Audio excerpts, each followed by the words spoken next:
They found him sitting alone, slouched forward in his recliner. No injuries, no calls for help, just silence. The TV was still on, his robe loosely draped, and the room held a quiet emptiness, the kind of stillness that only follows something irreversible. The autopsy said natural causes, but those of us who recognized the signs knew it was something else. A silent hormonal collapse, a gradual fading of a man's vitality, not from illness but from neglect. Sadly, he's not alone. Every year, thousands of older men face this same slow decline in strength, sexual function, and emotional clarity, while believing they're doing the right thing by giving up what they think they no longer need. For decades, society has told men to avoid self-pleasure, that it's immature, shameful, unnecessary. But past 60, that belief can quietly cost you everything. Here's the truth no one says out loud. When you stop masturbating in later life, your body doesn't just pause, it begins to break down. Your prostate stagnates, testosterone plunges, emotional resilience fades. By the time you notice, you're already years behind. I'm Dr. Mojit Kara, a board-certified urologist and men's health expert with over 40 years helping aging men reclaim their vitality, confidence, and quality of life.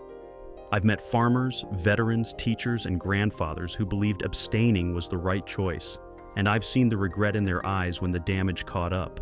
Most had no idea the habits they learned, those shameful lessons from society, were silently harming them during their most critical years. But there's good news. In this video, I'll explain the 4 real health consequences of stopping masturbation as you age, and more importantly, how to prevent them before it's too late. These are simple, practical, medically sound strategies thousands of my patients use to protect sexual health, restore energy, and avoid common problems many men just assume come with aging. Stay until the end, because the last consequence I'll share is one many doctors won't discuss, but it can silently triple your risk of prostate issues if ignored. If you want to protect your body, confidence, and independence as you get older, listen closely. And if you're watching now, type 1 in the comments if you're with me, or 0 if you're skeptical. I welcome both because this is a conversation older men deserve, free of shame and full of honest answers.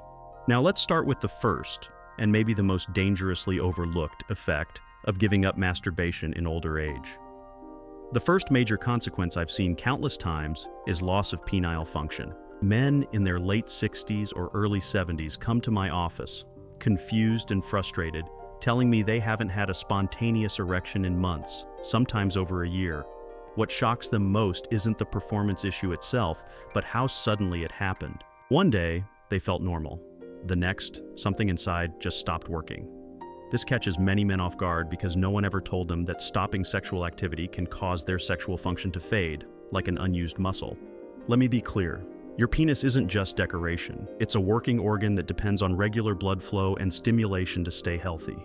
After 60, going long periods without any sexual stimulation causes blood flow to slow, oxygen delivery to drop, and tissues to stiffen, in the harmful way that leads to fibrosis, nerve damage, and irreversible erectile loss. This isn't theory. It's basic vascular biology. Think about it like this. If you stopped using your legs for 6 months, you'd lose strength, flexibility, and coordination. You might even forget how to walk. The same applies to your penis. After a certain age, it doesn't just go on standby, it begins to shut down when unused. Even worse, this decline happens silently. You don't notice until one day your morning erections disappear, then physical touch or fantasies no longer work. Eventually, even medications don't help because the damage is done. I've had men sit in front of me, eyes watering, asking if they can get it back. Some do, with aggressive therapy, lifestyle changes, and medical support, but many waited too long. They thought quitting masturbation was harmless, a sign of self-control. In reality, it's the quiet start of functional decay.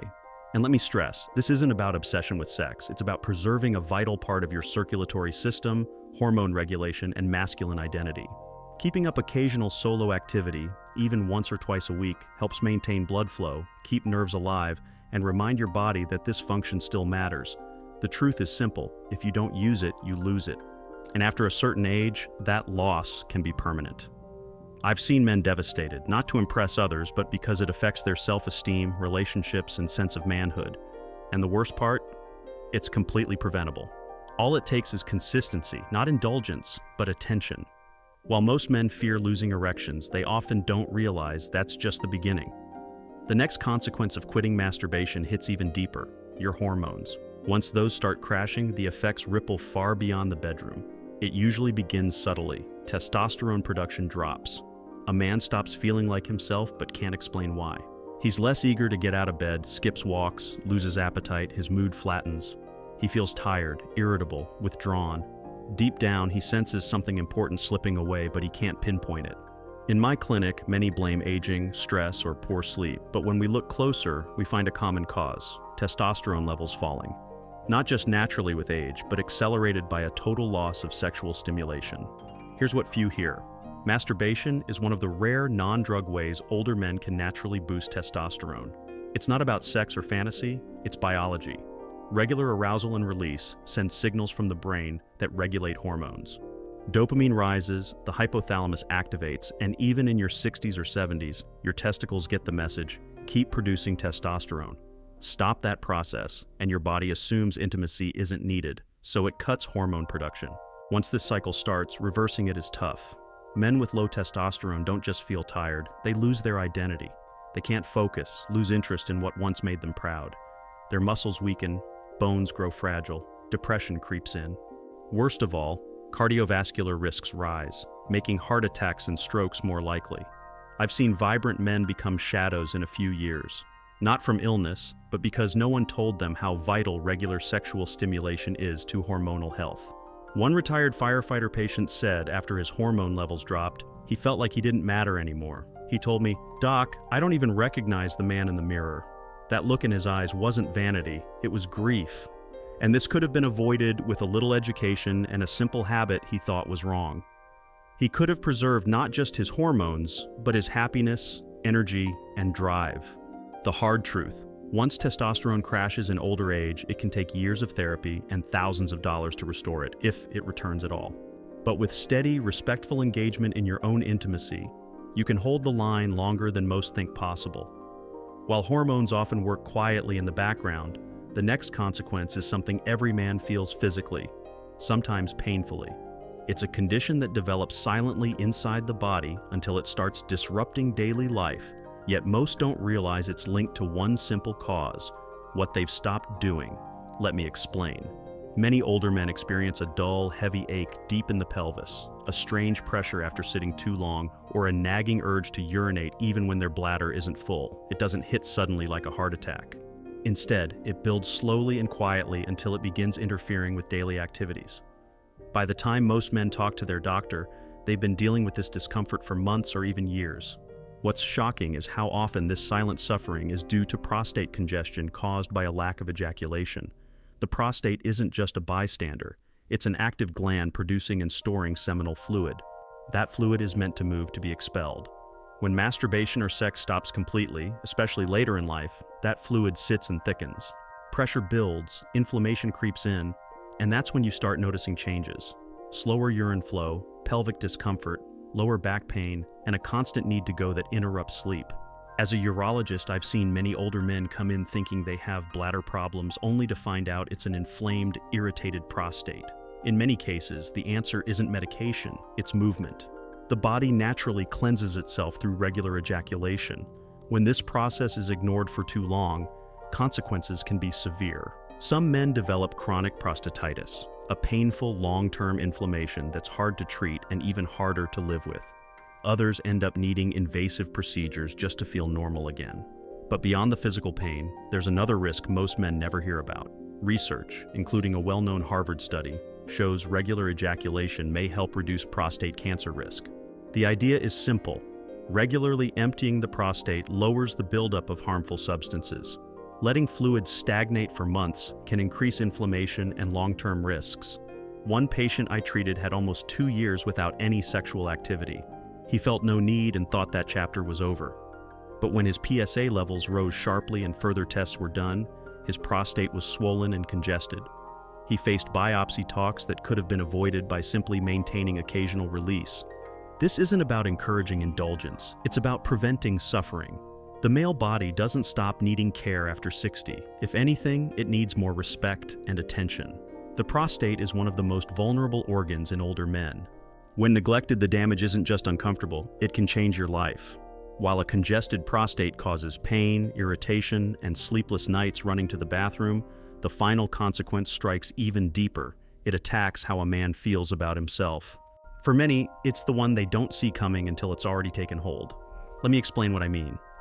Emotional and intimacy decline is the quietest yet often the most devastating change. It doesn't show up on blood tests and isn't easily measured, but you feel it deep inside. A slow fading of the spark you once had, a growing distance from yourself that's hard to explain. It happens gradually. You stop masturbating because you think you no longer need to. You tell yourself it's just age or lack of interest or because you're not in a relationship. But over time, this choice doesn't just affect your body. It seeps into your mind, emotions, and very sense of being alive. I've spoken with men who say they feel hollow inside. Not from illness or pain, but because they've gone months, sometimes years, without any form of release, without any intimacy, even with themselves.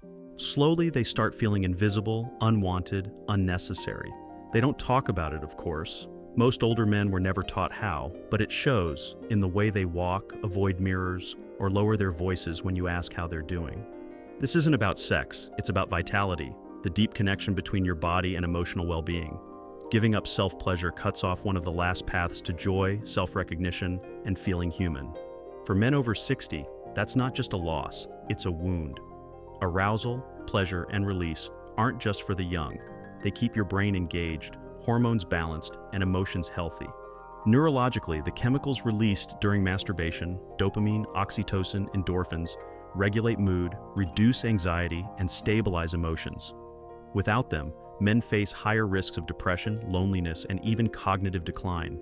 I've seen confident social men slowly become isolated, withdrawn, and apathetic, not because their lives changed, but because they stopped connecting with a part of themselves that once made them feel alive. What makes this especially dangerous is that many men don't realize the link between their emotional numbness and their decision to stop intimacy months ago. By the time they feel the effects, damage has already set in. Reversing it requires more than hormone therapy or new routines. It means rebuilding your relationship with yourself and remembering that, even in old age, your body still craves feeling, expression, and connection. This consequence breaks my heart the most because it steals a man's dignity without him even noticing. It takes away the quiet confidence and warmth he once carried, leaving behind a shell he no longer recognizes. But here's the truth I want every man to hear. It's never too late to reconnect with yourself, to reignite the energy you thought was lost.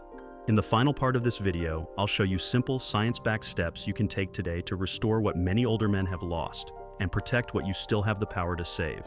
Let's finish this together. Many older men believe that intimacy, pleasure, and desire are things you outgrow, that after a certain age, your body should go quiet, and that giving up these parts of yourself is noble or respectable. But after more than 30 years working with men in their 60s, 70s, and beyond, I can tell you that belief is costing far too many men their health, happiness, and identity. Today, you've heard how stopping masturbation can cause a slow breakdown of sexual function, a dangerous drop in hormones, swelling and inflammation in the prostate, and a silent emotional numbness that erodes your spirit day by day. These aren't small changes. They are life-altering shifts caused not by aging itself, but by neglect. The good news? It doesn't have to be this way. Your body still remembers how to feel. Your mind still craves connection. Your health depends on honoring every part of yourself, even the parts no one else sees. This isn't about lust, it's about life. It's about preserving what makes you feel strong, whole, and human. You don't need to feel ashamed for choosing health over silence. If this message resonated with you, I invite you to take it seriously and personally, because it is personal. If you're ready to take back control of this part of your life, I'm with you. You're not alone, and you're not done yet. If this message spoke to something inside you, even a little, type 1 in the comments to show you're still here, still care, and still fighting for your health. If it didn't, that's okay too. Type 0 and tell me what you need. Either way, your voice matters and you're not alone.